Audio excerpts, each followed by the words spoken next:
ગાય આધારિત પ્રાકૃતિક ખેતી પ્રશિક્ષણ વર્ગનો શરૂઆત થઈ છે। આ પ્રશિક્ષણ વર્ગના ઉદ્ઘાટનની અંદર નીતિ આયોગના ઉપાધ્યક્ષ માનનીય સુમન બેરી હાજર રહેલ હતા। આ કાર્યક્રમમાં ખાસ કરીને કિસાન સંઘ સાથે સંકળાયેલા ખેડૂતો હાજર થયા છે। આ ખેડૂતો દેશભરના તમામ રાજ્યોમાંથી 3000 જેટલી સંખ્યાની અંદર આપણે યુનિવર્સિટી ખાતે આવ્યા છે। આમને 3 દિવસની અંદર પ્રાકૃતિક ખેતીને લગતા જુદા જુદા વર્ગો, જુદા જુદા લેક્ચર્સ અને પ્રયોગો કરીને પ્રાકૃતિક ખેતી વિશે સમજણ આપવામાં આવશે।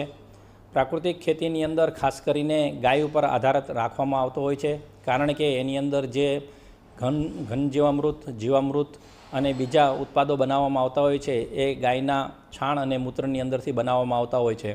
અમારા વૈજ્ઞાનિકોએ જે જુદા જુદા અખતરાઓ કરેલા છે એ અખતરાઓની અંદર આપણે જે પણ જાનવરો છે એ જાનવરોના છાણની અંદર કેટલી જાતના માઇક્રોબ્સ રહેલા છે એના અખતરાઓ લીધા છે। એની અંદર ખાસ કરીને આપણી દેશી ગીર ગાય અને કાંકરેજ ગાયની અંદર સૌથી વધુ માત્રાની અંદર સૂક્ષ્મ જીવાણુઓ રહેલા છે, જે જમીનની ફળદ્રુપતાને સુધારવાની અંદર મદદ કરે છે। એ જ રીતે આ જે સૂક્ષ્મ જીવાણુઓ છે, સૂક્ષ્મ જીવાણુની અંદર 151 જેટલા જીવાણુઓ છે એ ઉપયોગી છે।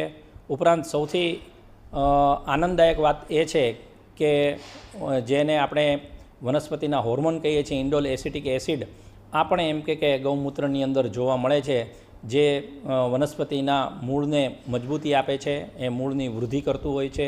એટલે આ જે દરેક બાબતો છે એ દરેક બાબતો અમારા વૈજ્ઞાનિકો છે એ વૈજ્ઞાનિકો ખેડૂતોને સમજણ આપશે।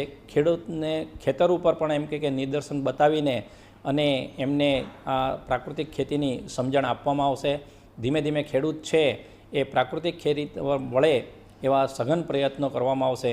આપણે બધા જાણીએ છીએ કે હમણાં જ થોડા સમય પહેલાં આપણા માનનીય વડાપ્રધાન સાહેબે રાષ્ટ્રીય મિશન પ્રાકૃતિક ખેતી ઉપર જાહેર કરેલું છે। એટલે national mission on natural farming અંતર્ગત આપણે આખા દેશની અંદરથી ખેડૂતોને બોલાવીને અને એ ખેડૂતોને જો આ પ્રશિક્ષણ આપવામાં આવે તો આ સંદેશો આખા દેશની અંદર ઝડપથી પ્રસરે, એટલા માટેનો આ એક પ્રયત્ન કરવામાં આવેલો છે।